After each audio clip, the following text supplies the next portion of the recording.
I now give the floor to His Excellency Edouard Bizimana, Minister of Foreign Affairs, Regional Integration and Development Cooperation of Burundi.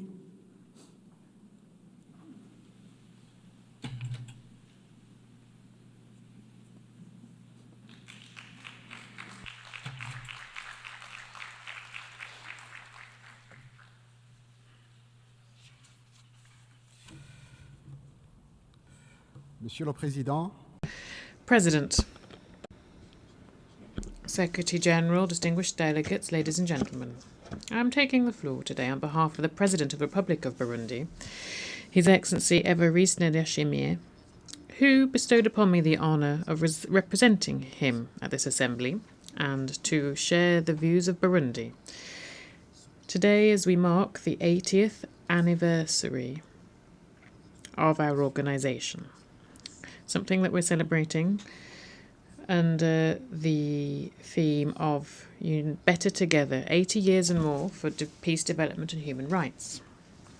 Allow me, first of all, to warmly congratulate Ms. Annalena Baerbock for her outstanding election to preside over the 80th session of the General Assembly. And I assure her that she has the support of Burundi.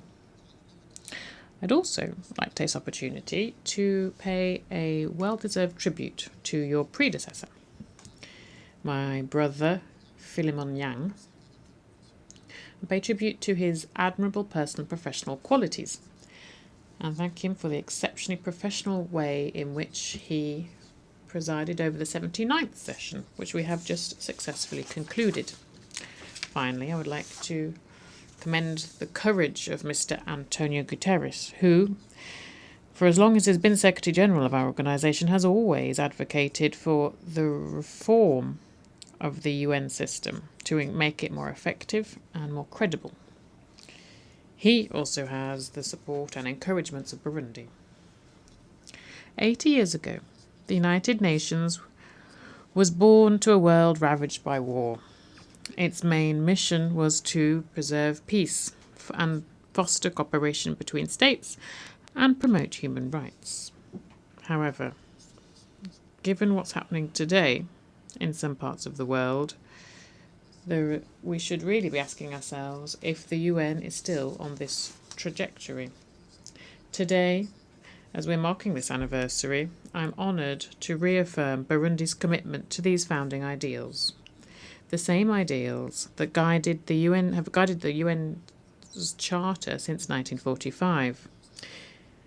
That shows the importance of the theme that is bringing us together this year. Far from being simply a slogan, it throws back to a historic need, a moral commitment, and indeed the only path towards a shared future. Indeed, as long as it has existed, the UN has made a great contribution to maintaining peace. It has supported ways of decolonisation. It has promoted international law as well as the universality of human rights. It has fostered cooperation between nations and inspired generations of leaders and people. Burundi, which was once a beneficiary of this international solidarity, today is actively contributing to it, whether this be through peacekeeping troops, diplomatic engagement, or indeed using its voice within multilateral fora. Also, Burundi is a real-life example of resilience and of the return of peace. Our nation has gone through very difficult moments, but through and thanks to the will of its people and its strengthened institutions, Burundi was able to turn the page on conflict and choose instead the path of reconciliation, stability and mutual respect. We created national transitional justice mechanisms with a Truth and Reconciliation Commission, which is painstakingly and courageously continuing its work so that future generations will be able to build on solid foundations without hatred or a spirit or any search for vengeance.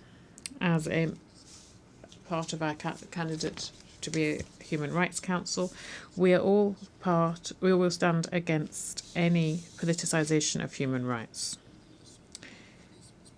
Thus, we denounce special mechanisms which are sometimes imposed on some countries, including Burundi, for rather subjective reasons. This is why I reiterate Burundi's request to withdraw the initiative to extend for the mandate of the famous human rights special rapporteur on human rights in my country, who for 10 years has been publishing subjective and biased reports on Burundi, as if Burundi and indeed time had stood still over the last 10 years. In Burundi, President, we have undertaken significant efforts to strengthen the rule of law, fight impunity, and promote civil, political, economic, social and cultural rights. Notable progress has been recognised by several partners, bilateral and multilateral partners, that is, as is shown by our constructive cooperation with multilateral partners. However, the Special Rapporteur seems to not have noticed this progress. But, as we all know, peace is only sustainable if development is there too. That's why Burundi has resolutely committed to implement the SDGs, paying particular attention to agriculture in order to create real food security. We're also focusing on education for all, health care, energy, the empowerment of women and young people, and environmental protection and other areas. This is the spirit that inspired our vision for Burundi with an emerging economy by 2040 and a developed economy by 2060. This vision is fully in line with the SDGs, and it shows our will to build a future where every citizen can prosper and actively contribute to the sustainable development of their country. President, ladies and gentlemen, as we celebrate 8 decades of our shared organisation, we cannot close our eyes and turn our back on the tension, ongoing or latent conflicts, the horrors that we're seeing in Gaza, in the Democratic Republic of the Congo, in Sudan, in the Sahel, and in many other areas of the planet. The violence that we've been seeing recently, particularly the indifference and the cynicism that seem to be accompanying it, have reached such heights that we can't help but wonder where our humanity, where our empathy, where our sense of duty have gone. What happened to our commitment to cooperate for a better world? We need to have a heart of stone to remain indifferent to the suffering of the people in the DRC and in Gaza. When faced with this situation, Burundi believes that only a renewed and fair multilateralism can provide lasting responses to the many crises that we're facing. Geopolitical manoeuvring, calculations based on indifference, inaction, or on double standards or on egotism are dragging us into the abyss. This is why Burundi is appealing for peace. But for real peace. Not a peace that is selective, nor one that is subject to egotistical, self-serving interests. The peace that Burundi wants to see is a peace that's based on international law, on dialogue, and the respect of state sovereignty. President, neither peace nor human rights can prosper without social justice and without equality between nations. This is why Burundi stands side by side with its African partners and advocates for more just representation of Africa within decision-making bodies, particularly the Security Council. This is a condition for its legitimacy and effectiveness. How can an entire continent that has made such a contribution to the life and efforts of the UN be ignored in this way? Africa remains the only continent that for 80 years now has not had a permanent seat at the Security Council. In this connection, Burundi welcomes the ambitious UN 80 initiative, the initiative that seeks to strengthen effectiveness, coherence and relevance of the UN system. We share the conviction that 80 years after its creation, our organisation needs audacious and lucid modernisation. However, we wish to underscore the concerns expressed by numerous countries in the global south, particularly countries in Africa. It is crucial that this reform be member state led, guided by a spirit of equal geographical representation, transparency, multilingualism, and the respect for regional priorities.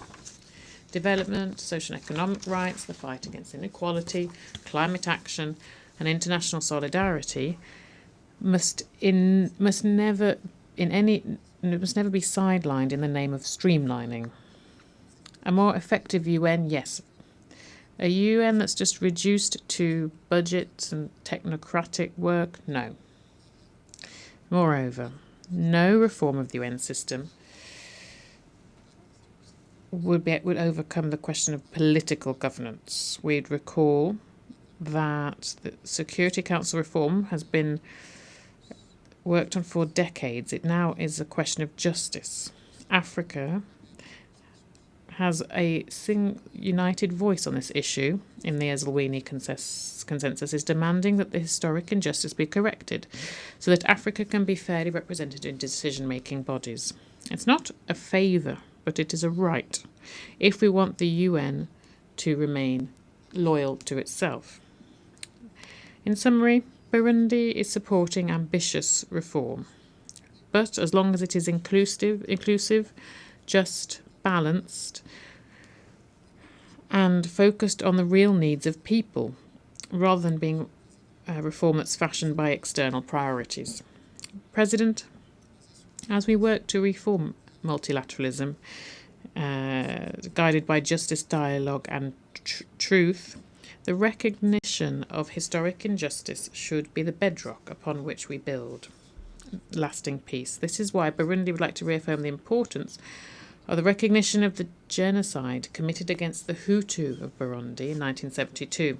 This is a question that's already been brought to the attention of this UN General Assembly during the 79th session. The memory, truth, and reconciliation are powerful tools to rebuild society and to build peace.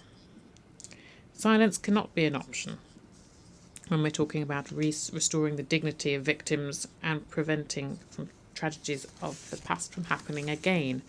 Thus, Burundi would humbly request the support of all UN member states and support for the recognition of this genocide.